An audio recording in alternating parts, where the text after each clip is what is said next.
est dans un environnement urbain pensé comme un bois habité, d'où le nom de l'opération. Et c'est un contexte très intéressant parce qu'il y a un projet urbain qui parle de séquences paysagères et avec une grande porosité de venelles traversantes tout le long de cet ensemble.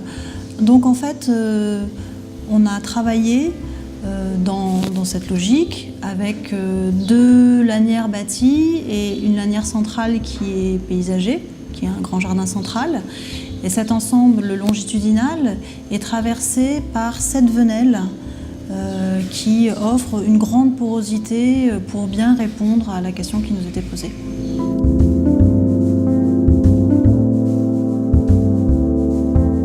Alors le projet aurait pu se développer avec 2 bâtiments en lanière un peu compacts, ce qui n'est pas le cas puisque l'ensemble des venelles traverse le projet et génère un fractionnement en 8 bâtiments distincts. Ça génère l'image de petits immeubles très fins et très légers qui se développent en R+4 avec des grandes baies assez généreuses.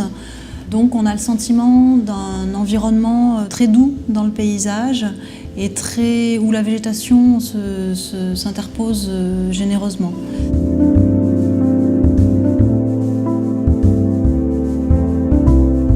On a 2 bâtiments avec une venelle au milieu. La venelle accueille à chaque niveau des terrasses qui sont disposées en quinconce pour qu'elles ne se gênent pas les unes les autres, on va dire, au niveau de la luminosité.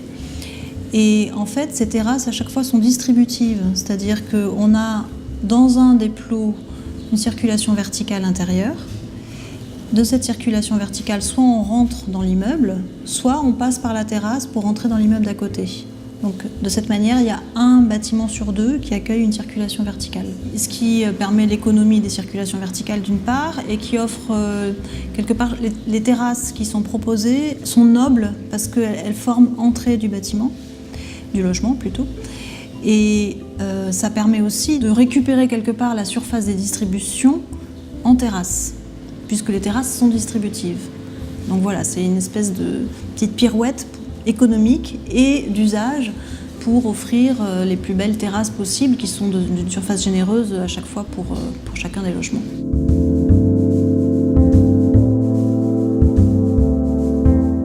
Les façades principales sont en panneaux composites noirs parce que ça se fond avec la végétation, ça marche très bien avec l'environnement du bois habité.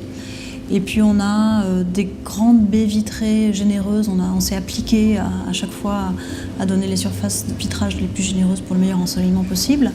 Les baies vitrées sont équipées de grands panneaux verticaux en toile avec un dégradé de verre de différentes couleurs pour s'intégrer au bois habité. Et puis les pignons des bâtiments qui sont dans un environnement peut-être plus resserré par la dimension des venelles sont traités de couleur blanche pour envoyer la lumière et pour offrir le maximum de luminosité aux terrasses.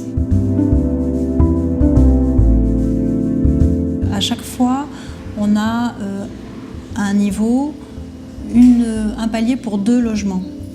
Donc en fait, ça atténue la notion de collectif. Et le fait de fractionner aussi les bâtiments et de passer par les terrasses pour rentrer chez soi, tout ça, ça atténue la notion de collectif. Ça tend vers la notion de la qualité, de l'individualité du logement et de la maison, voilà, dans un environnement collectif. Donc on est dans une espèce d'entre-deux qui n'est pas complètement... On ne peut pas dire qu'on est dans une maison individuelle, évidemment, mais il y a à la fois un grand espace collectif, un jardin central occupé par des logements privatifs, mais aussi une zone qui est tout à fait partagée. Et en même temps, un usage qui se rapproche au mieux des qualités de la maison individuelle.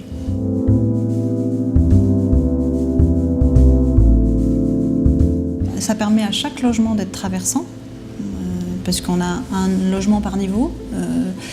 Et du coup, ça offre la possibilité à tous les logements d'avoir au moins 3 orientations, parce qu'il y a aussi l'écartement vis-à-vis de l'autre bâtiment qui offre une 3e orientation.